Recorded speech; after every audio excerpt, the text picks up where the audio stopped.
Hello friends, जय माता दी। दोस्तों, शारदीय नवरात्रे चल रहे हैं 2024 के, और जो कि 3 अक्टूबर से स्टार्ट हुए थे। ऐसा माना जाता है कि इन 9 दिनों की अवधि में माँ दुर्गा का धरती पर आगमन होता है और वह अपने भक्तों के कष्टों का निवारण करती है। इस वर्ष 3 अक्टूबर 2024 से शारदीय नवरात्रि की शुरुआत हो चुकी है, जो 11 अक्टूबर तक चलेंगी। नवरात्रि के 9 दिनों में प्रत्येक दिन देवी दुर्गा की 9 रूपों की पूजा की जाती है। इस पर्व को पूरे भारत में बहुत ही धूमधाम से मनाया जाता है। माता के आगमन की खुशी में भजन कीर्तन, जागरण, गरबा और तमाम धार्मिक अनुष्ठान किए जाते हैं। माना जाता है कि इन 9 दिनों के दौरान माता रानी अपने भक्तों के बीच पृथ्वी लोक पर ही रहती है।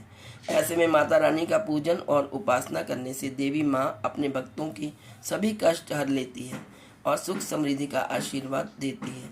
बहुत से लोग इन दिनों 9 दिनों तक उपवास रखते हैं और अष्टमी व नवमी के दिन व्रत खोलकर कन्या पूजन करते हैं।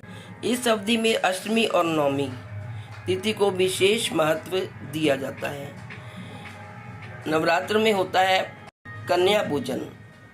अष्टमी और नवमी को लोग कन्या पूजन करते हैं और कन्या पूजन से देवी माँ का आशीर्वाद मिलता है।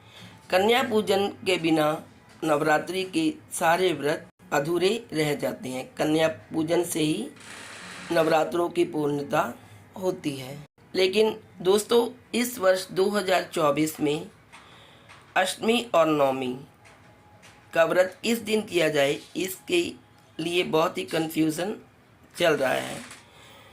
आइए जानते हैं कब है अष्टमी और नवमी। पंचांग के अनुसार इस पर अष्टमी व नवमी दोनों तिथि में कन्या पूजन अत्यंत शुभ फलदायी माना गया है। मान्यता है कि कन्या पूजन के बाद ही नवरात्रि व्रत का संपूर्ण फल प्राप्त होता है। तो आइए जानते हैं अष्टमी व नवमी तिथि व कन्या पूजन के शुभ मुहूर्त। शारदीय नवरात्रि में चतुर्थी तिथि में वृद्धि है, वहीं नवमी तिथि का क्षय हो रहा है। पंचांग के मुताबिक इस पर सप्तमी और अष्टमी तिथि दोनों एक ही दिन यानी 10 अक्टूबर को पड़ रही है और शास्त्रों में सप्तमी और अष्टमी का व्रत एक ही दिन करना शुभ नहीं माना जाता। ऐसे में महाअष्टमी और महानवमी एक ही दिन यानी 11 अक्टूबर को मनाई जाएगी। फ्रेंड्स, इस बार एक ही दिन मनाई जाएगी अष्टमी तथा नवमी तिथि। अष्टमी तिथि 10 अक्टूबर को दोपहर 12:31 पर प्रारंभ होगी और 11 अक्टूबर को दोपहर 12:06 पर समाप्त होगी और नवमी तिथि का आरंभ होगा 11 अक्टूबर 2024 को दोपहर 12:06 पर और उसकी समाप्ति होगी 12 अक्टूबर को सुबह 10:58 पर। अब लोग सुबह सुबह कन्या पूजन करते हैं। जो लोग बिल्कुल सच्चे मुंह यानी बिना कुछ खाए कन्या पूजन करते हैं, उनको अष्टमी तिथि को 12:31 तक इंतज़ार करना होगा और उसके बाद वो कन्या पूजन कर सकेंगे। आइए जानते हैं ऐसा क्यों है, क्यों मनाई जाएगी एक ही दिन अष्टमी व नवमी। अब ज्योतिषियों के अनुसार 10 अक्टूबर को अष्टमी व्रत इसलिए नहीं रखा जाएगा क्योंकि सप्तमी युक्त अष्टमी व्रत करना धर्म ग्रंथों में निषेध माना गया है। 11 अक्टूबर को अष्टमी तिथि दोपहर तक रहेगी और उसके बाद नवमी प्रारंभ होगी। अष्टमी युक्त नवमी व्रत रखा जा सकता है, इसलिए इस साल अष्टमी व नवमी एक ही दिन मनाई जाएगी। आइए जानते हैं कन्या पूजन का शुभ मुहूर्त। 11 अक्टूबर को कन्या पूजन के कई शुभ मुहूर्त बन रहे हैं। कन्या पूजन शुभ मुहूर्त में करना अत्यंत शुभ और उत्तम माना जाता है। यानी यदि आप सुबह सुबह कन्या पूजन करना चाहते हैं तो आप 12 अक्टूबर को ही कर सकते हैं। उसी दिन नवमी बनेगी। अष्टमी और नवमी आप एक ही दिन कर सकते हैं। जो अष्टमी को कन्या पूजन करते हैं उन्हें भी नवमी वाले दिन कन्या पूजन करना होगा। जो सबसे पहला मुहूर्त है वो है ब्रह्म मुहूर्त, जो कि सुबह 4:40 से 5:29 तक। प्रातः जो संध्या है वो होगी सुबह 5:04 से 6:19 तक। इसके बाद अभिजीत मुहूर्त जो होगा 11:43 से 30 मिनट तक, और जो विजय मुहूर्त होगा लास्ट होगा 2:03 से 2:49 तक। उसके बाद गोधूली मुहूर्त भी है, आप तब भी कन्या पूजन कर सकते हैं, जो कि शाम को 5:55 से 6:19 तक रहेगा।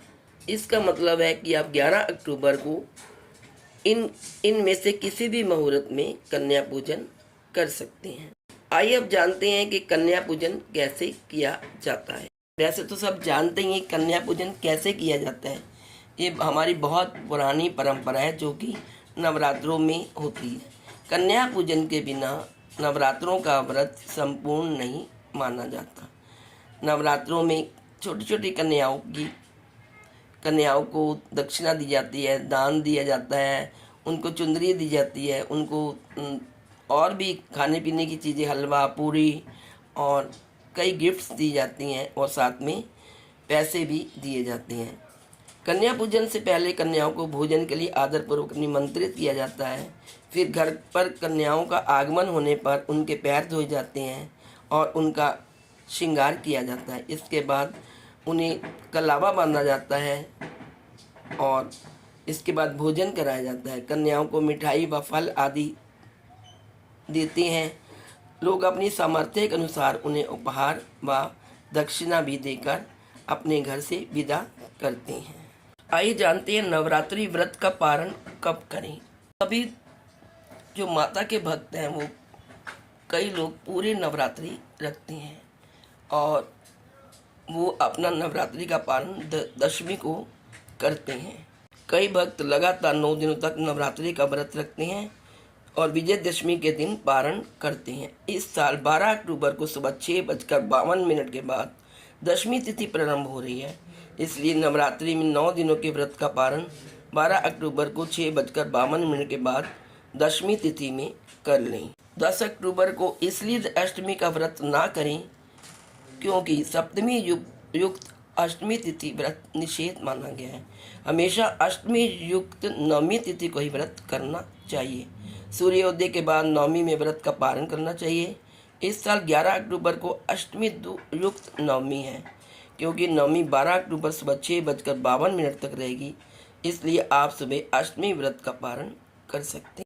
तो दोस्तों, ये थी संपूर्ण जानकारी शारदीय नवरात्रि में आने वाले अष्टमी और नवमी के व्रत तथा कन्या पूजन।